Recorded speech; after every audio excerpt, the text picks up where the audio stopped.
Há duas palavras africanas muito interessantes e elas traduzem alguma coisa que tem a ver com a mundividência africana, que é muito distinta da nossa.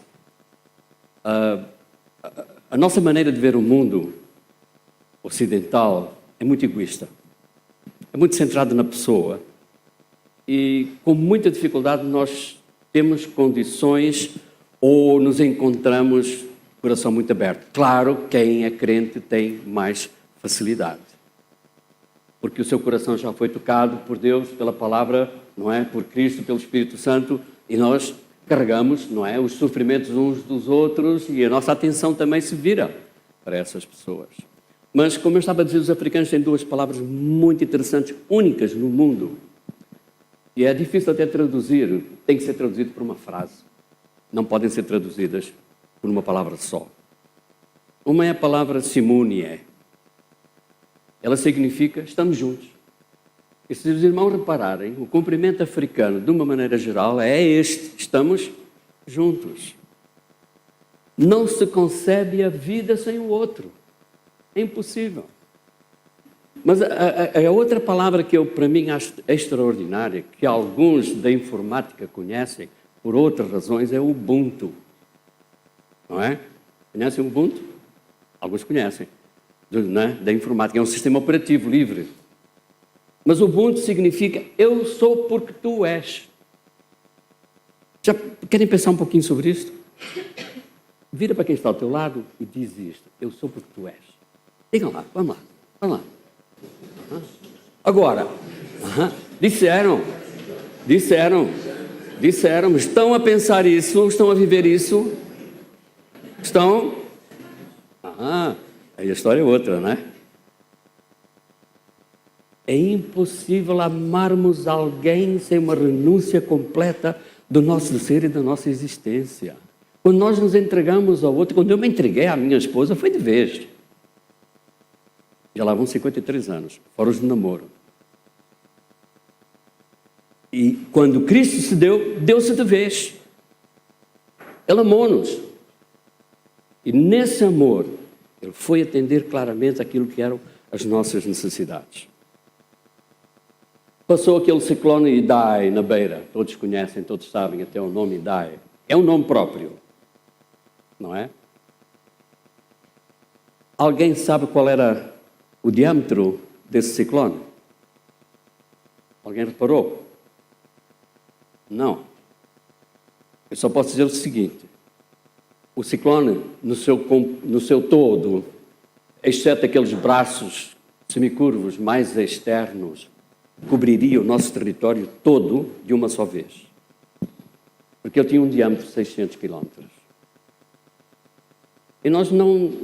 Quer dizer, a gente ouve falar, mas não entende a dimensão da coisa.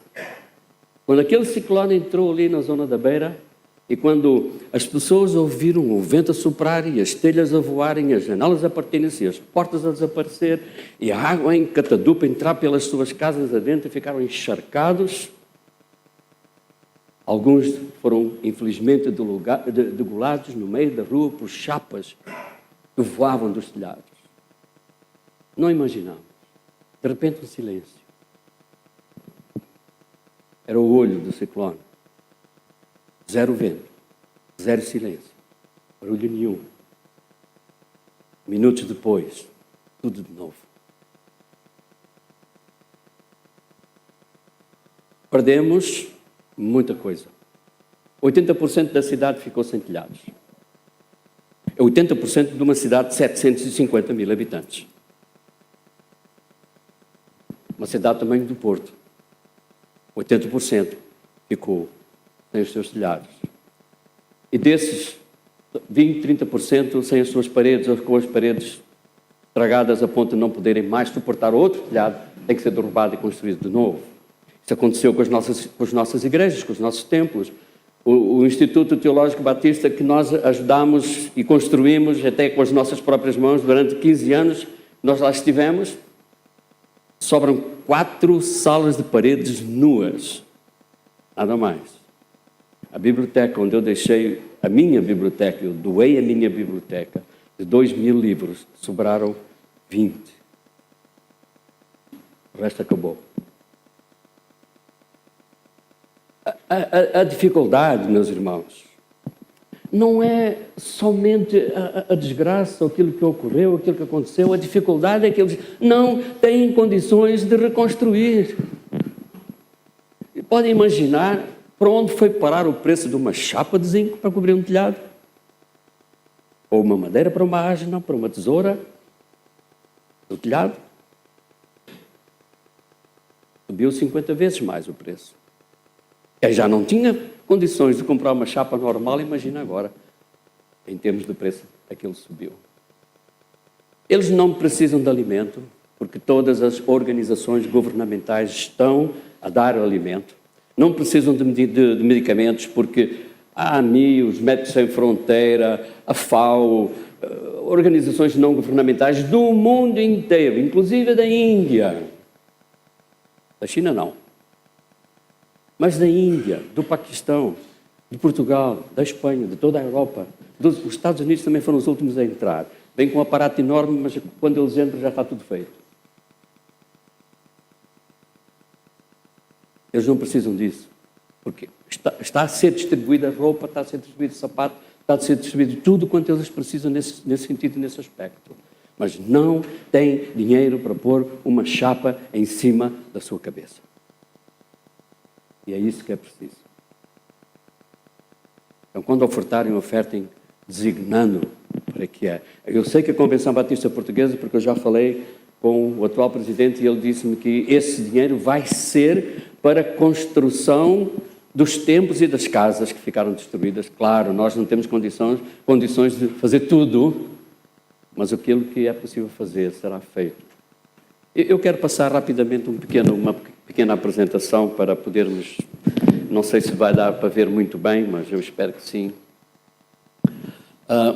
Aqui é uma pequena mostra do ciclone Idai. Ele começou primeiro por cima, e quando ele começa por cima, é uma depressão tropical normal, mas quando ele volta de novo para o canal de Moçambique, e isso é o problema de todos os ciclones, quando eles voltam, não é, depois de estarem formados, quando eles voltam para dentro do mar, e as águas quentes e a corrente quente do canal de Moçambique alimenta o ciclone, e ele explodiu de uma depressão tropical para um ciclone de categoria 4. E ele entrou exatamente por esta zona. Daqui até aqui, nós temos uma distância de aproximadamente 400 quilómetros. Quando ele entra, os irmãos podem ver, aqui é aquela fronteira de Moçambique, estão vendo? Ele vem desta zona até lá. Estes são os braços exteriores que eu não contei, mas dentro daquele cômputo, daquilo que é o mais duro do ciclone, são 600 quilómetros. Por isso ele atingiu ao mesmo tempo 3 países, causando acima de 1000 mortos confirmados até agora. Em Moçambique apareceram muitos mortos que não eram moçambicanos, levados pelas águas das inundações do Zimbábue, principalmente do rio Save. E essas pessoas foram aparecer depois, centenas de quilómetros, já dentro do território moçambicano. Aqui também não temos uma imagem muito nítida, mas toda essa zona vermelha é a zona inundada, e essa zona vermelha ela foi com uma altura de água não muito profunda, exceto nos leitos do rio, de aproximadamente 80 a 90 centímetros de altura, 1 metro e pouco, exceto nos leitos, que pôde chegar até 10, 12 metros de profundidade, o que significa que não morreu tanta gente quanto seria o caso com uma inundação deste tamanho. O rio Buzi, que vem ali de cima daquela zona, ele ficou na margem sul. A margem, portanto, do lado direito, ela foi para baixo 50 quilómetros. Quando o rio Buzi normalmente tem uma margenzinha entre um lado ou outro de 200 metros, aproximadamente. Do lado esquerdo não é um lago. Esta primeira linha de árvores era onde estava a margem, então ela foi 50 quilómetros lá para baixo. Aqui é a cidade do Buzi, onde houve as maiores inundações. Na Beira não houve muito, porque os portugueses tinham feito aterros quando construíram a cidade. Então, de uma maneira geral, a cidade não ficou debaixo da água, exceto os bairros novos, claro, construídos depois da independência, onde sim estão abaixo do nível do mar e onde então houve as inundações. O problema foram os ventos mesmo. Aqui é a casa do pastor Tomás de Fanias, que ficou sem telhado, perdeu tudo o que tinha lá dentro, porque ficou tudo encharcado. Do lado direito, a casa de outro pastor, numa zona chamada Muxatazina, em que também as paredes da frente caíram e o que sobrou da sua casa foi isso, porque nem colchão, nem roupa, nem nada, ele perdeu tudo. A segunda Igreja Batista da Beira, o Instituto, aquilo que quero focar um pouquinho mais, esta é a biblioteca que nós construímos. Vamos uns aninhos a construir esta biblioteca. E tem um pouquinho das chapas que sobraram, inclusive as casurinas que estão aqui do lado ficaram desfolhadas. Isto é o que sobrou da biblioteca, da parte interior, e sobrou a madeira porque ela é feita de umbila, que é uma madeira muito forte, é uma madeira do tipo de pau-ferro, que aguenta a água. Pelo menos não perdemos as carteiras e não perdemos as cadeiras nem as prateleiras. Mas os livros já tinham sido todos aqui retirados, porque ficaram completamente inaproveitados. À direita tem uma sala de aulas, também com o teto todo quebrado.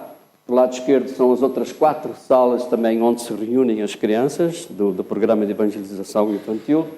E também ficou sem telhado. De uma forma geral, a igreja vai lá, porque não tinha chapas, tinha telhas de aquilo que é proibido agora, como é que se chama? De amianto, não é? Fibrocimento, acho eu que é assim que se chamava antigamente.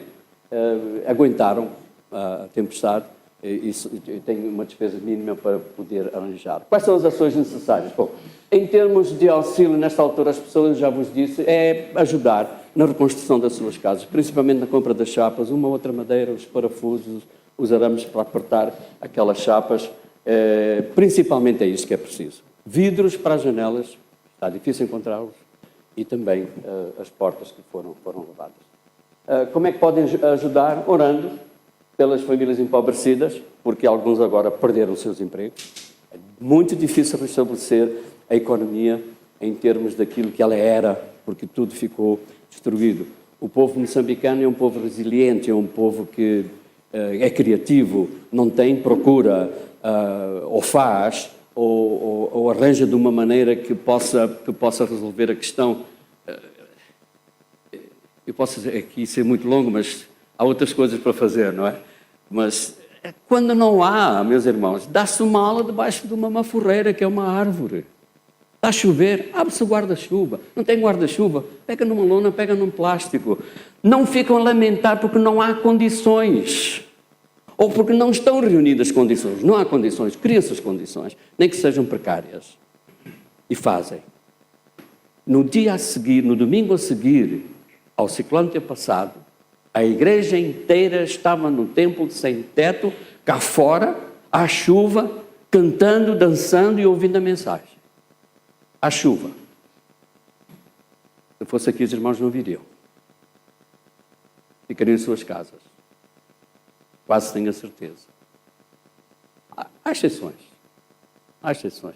Talvez na crise, na perseguição, na fome, na adversidade, nós reagimos. E quando não há solução, como dizia a minha mãe, solucionado está. Então nós enfrentamos a realidade como ela é e não como desejaríamos que fosse.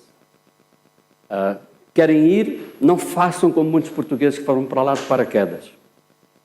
Entusiasmaram-se, pegaram uma passagem, chegaram lá, mas irmãos não deixaram entrar. Ficaram no aeroporto e depois foram para o Facebook todos zangados. Como é que eles vão para um país só na vontade, sem ter um lugar onde dormir, que não há? Sem ter um lugar onde comer, porque também não há. Então, para ir só através de organizações que têm as condições próprias para poder dar sustentabilidade e proteção e segurança a quem possa ir lá numa situação destas. Se alguém quiser lá ir e tiver alguma dificuldade e quer realmente ir, converse depois comigo, eu posso dizer qual é a maneira funcional para poder fazer essa viagem. Eu creio que isto é tudo o que era mais importante para dizer. Não vou, eu sei que deverá haver muitas perguntas, eu não vou perguntar aos irmãos se há perguntas, porque se houver perguntas não temos mais nada para apresentar. Mas eu ainda quero partilhar a palavra de Deus convosco. Quando eu era mais novo, não se importem que eu fique aqui à frente, pois não? Quando eu era mais novo, bem mais novo, na minha juventude, naquela altura eu tinha os 24, 26 anos, eu queria ser, sempre quis ser missionário. Deus me concedeu isso. Mas eu queria controlar, saber tudo da Bíblia, eu queria conhecer tudo. E quando eu me aproximava do texto e não entendia o texto, não ficava desesperado, mas não ficava feliz. E houve um texto que eu nunca preguei porque eu nunca entendi bem aquele texto. E um dia deu-se-me na cabeça de comparar as grandes comissões. Mateus, Marcos, Lucas e João. Mateus, toda a gente sabe, Mateus 28, aquilo é o suprassumo da grande comissão, não é? Quando falamos lá, como é que começa a grande comissão? Como é que começa? Não, está errada. Isso é a pequena comissão. A grande comissão começa com: é-me dada toda a autoridade nos céus e na terra. Portanto, não é aí, tem um portanto. Portanto por quê? Porque é na autoridade dele que a gente vai. É na autoridade dele que nós somos, é na autoridade dele que nós funcionamos, é na autoridade dele que nós existimos como crentes. Enquanto eu não entender que eu estou sob a autoridade de Cristo, meus irmãos, somos associação religiosa sem fins lucrativos, não somos igreja, não somos corpo dinâmico dele. Mas quando eu entendo claramente que Ele está por cima de tudo, vejam a estultícia que existe em algumas das nossas igrejas e irmãos a quererem nas assembleias controlar o poder de um reino que não é Deus. Absurdo. Porque a igreja já tem dono. E esse dono tem autoridade absoluta sobre a sua igreja. Com isto, os irmãos começam a entender o que é Missio Dei, que é a missão de Deus. Por outro lado, então, Cristo disse: enquanto estais a ir, não é um ir assim tão nítido, não é? Enquanto estais indo, fazer discípulos. Se nós não fizermos discípulos, não estamos a ir, não estamos a fazer nada, aliás. Podemos estar a celebrar, podemos estar a comemorar, podemos estar, como dizem alguns ingleses, ser contempladores de umbigo. Mas se não estamos a fazer discípulos, não estamos a cumprir aquilo que realmente é aquilo que Deus tem preparado o seu povo para ser, quando diz: é-me dada a toda a autoridade, portanto, enquanto estáis indo, fazei discípulos. E, meus irmãos, fazer discípulos daquela porta para fora. Porque para aqui eu vinde, para lá eu ide. Então, cada vez que eu saio daquela porta, eu estou a ir. Não é? E quando eu estou a ir, eu tenho que fazer discípulos. E discípulos são feitos. Não são clonados. São feitos. Têm que ser trabalhados, têm que ser produzidos, tem que se lhe dar a forma, tem que se lhe dar o conteúdo, tem que se lhe dar o estilo, tem que se dar o padrão, a ética, a moral, a doutrina, a teologia, a palavra, a oração. Fazer é para a vida toda, é toda a vida. Classes catecúmenos não é fazer discípulos. Escola bíblica dominical é um ensino, claro, necessário, mas não é fazer discípulos. Fazer discípulos é quantos tu já fizeste. Quantos já fizeste? Quantos já pagaste em alguém? Acompanhaste essa pessoa? Eu não digo diariamente, pela vida que nós temos, mas 2 vezes por semana, pelo menos, 3 vezes por semana, tens acompanhado essas pessoas. Nem que seja uma vez por semana, tens acompanhado e vi como é que ela está, o que é que ela precisa, que palavra lhe falta, qual é a sua necessidade. Eu sou porque tu és. Lá está o Ubuntu. Em missões, meus irmãos, é que ter a mente determinada pelo objeto do amor. Às vezes, na brincadeira, lá nas aulas do seminário, eu pergunto assim aos alunos: é a mente que determina o objeto ou é o objeto que determina a mente? 90% dizem o quê? O que é que você diria? Hã? A mente determina o objeto, não é? 90% diz isso. Isso é puro idealismo. Porque o objeto é que determina a mente. A palavra de Deus como objeto determina a minha mente. Deus como objeto determina a minha mente. A minha esposa como objeto do meu amor determina a minha mente. E o meu coração. Eu vou agir de acordo com as suas necessidades. Não de acordo com o que eu acho, quero. Quantos de nós precisam se divorciar da figura utópica que nós temos do outro com quem estamos casados? Veamos a pessoa que não existe. Porque aquela pessoa que está ali não é aquilo. É outra. E em missões é a mesma coisa, meus irmãos. Claramente tudo isto é missão. Eu tenho que entender e tenho que desenvolver a minha vida de uma forma clara e precisa. Eu vejo a pessoa na sua necessidade e quando Deus me mostra essa necessidade, eu tenho que agir. Lá no Brasil, na última igreja que eu pastoreei, que é Carandiru, era o nome dessa igreja, que é Batista, em Carandiru, para os brasileiros não se assustem porque não era na cadeia, não era na prisão. Era o bairro. Um dia uma senhora da igreja com os seus 40 e poucos anos, os filhos eram adolescentes, alguns nem isso, ela chega ao gabinete do pastor: pastor, preciso falar consigo, muito. Tá bom, minha, sente-se lá. Ela, diga lá o que é que a irmã deseja, pega numa lista, tem uma lista. Pastor, os adolescentes, tal, e vem por ali abaixo, aquela lista imensa, e depois parou e olhou assim para mim: então pastor, então o quê? O irmão não vai dizer nada. Não, a irmã não tem solução.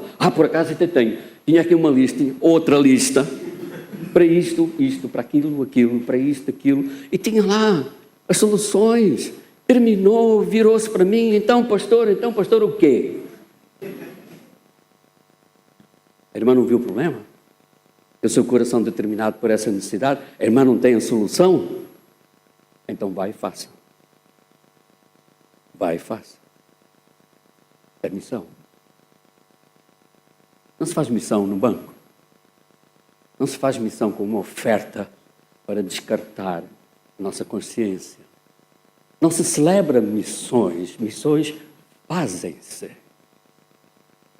E a missão só existe quando nós pegamos, usando uma expressão bem portuguesa, no breu. E quando nós realizamos a tarefa que Deus colocou, a necessidade que eu vi no meu coração. Pode ser com o teu vizinho, sei lá, uma velhotinha vizinha que está lá, que nem consegue tomar banho em condições. E tu ficas a reclamar do cheiro? Porque não vais lá e não lavas? Cada um sabe da sua realidade. Cada um sabe o que está à sua volta. Cada um conhece. A missão de Deus é tanto centrífuga quanto centrípeta. É tanto o trazer quanto o levar. E diz claramente Tiago, não é? Foi martirizado. O irmão de Jesus, que a verdadeira religião é guardarmos-nos incontaminados do mundo e visitar os órfãos e as viúvas. E o resto, como é que é o resto? Nas suas necessidades. Nas suas necessidades. Não há necessidades à tua volta? Quando eu resolvi deixar a geofísica e o trabalho como geofísico, porque Deus estava-me a chamar para o ministério, lá no meio do deserto do Kalahari, na África do Sul, fui visitar não foi coincidência, foi Deus. Uma missão, um centrozinho que hoje é um museu de missões, onde Livingstone foi parar quando saiu da Escócia. Foi parar aonde? Onde estava Moffat. Moffat foi o sogro dele, ele até lhe deu a filha em casamento. E casou os dois. E eu nunca tinha ouvido falar de Moffat. Eu já estava farto de ler sobre David Livingstone, é um dos meus heróis em termos de trabalho missionário, e não foi só explorador, foi missionário mesmo. De facto, tanto foi que os africanos, quando ele morreu, deixaram o corpo ir, mas tiraram-lhe o coração e enterraram o coração em África. E o coração dele fica aqui. Não vai para lá. E esse Moffat, eu tive tanta curiosidade. E fui pesquisar. Encontrei coisas fantásticas sobre este homem. Ele escreveu um dos melhores comentários exegéticos que eu já vi até hoje sobre a 1ª e 2ª de Pedro. E quando ele fala de 2ª de Pedro, quando naquela passagem que diz assim: meus irmãos, não nos falta nada. Ele é sempre a reclamar, não é? Ele diz: não nos falta nada, porque Ele nos deu tudo para a vida e tudo para a piedade. O que é que nos falta? Nada. Temos tudo. E então, ele, na base dessa expressão, ele pegou então nessa frase fantástica que eu gosto tanto de lê-la e não gosto de vê-la. O cristianismo não pode ser um empurrão inicial seguido de inércia crônica. Qual é a vantagem de ser um crente em Cristo Jesus? E resumir toda a minha vida cristã a um culto domingo de manhã na minha igreja. Reducionismo brutal. A fé não pode estar circunscrita, nem o meu amor pode estar determinado somente naquilo que Deus me faz aqui, que é importante, sim, porque aqui nós nos alimentamos, fortificamos, expressamos o nosso amor, mas nós ganhamos aqui as ferramentas e as condições para fazer alguma coisa lá fora. Se eu não fizer, eu só estou na engorda e nada mais. Vamos orar?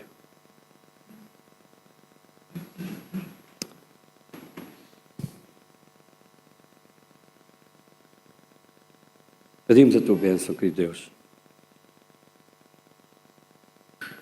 Ajuda-nos para que tenhamos consciência clara da necessidade de quem está à minha volta. Eu aprenda a ser por aquilo que o outro é e precisa de mim. Me ajuda, querido Deus e Pai, a entender claramente o teu propósito para, como igreja, como corpo dinâmico de Cristo, ter ação e uma atuação. Leva o teu nome, o consolo, o abraço, o pão, o banho, aquilo que é necessário para que alguém reconheça que o amor de Cristo se estendeu através da minha vida e das minhas ações. É bom termos-te como Senhor. É bom termos-te como Salvador. Mas a melhor coisa é dar do que receber. Ajuda-nos e abençoa-nos na tua paz e graça que eu te peço em Cristo Jesus. Amém.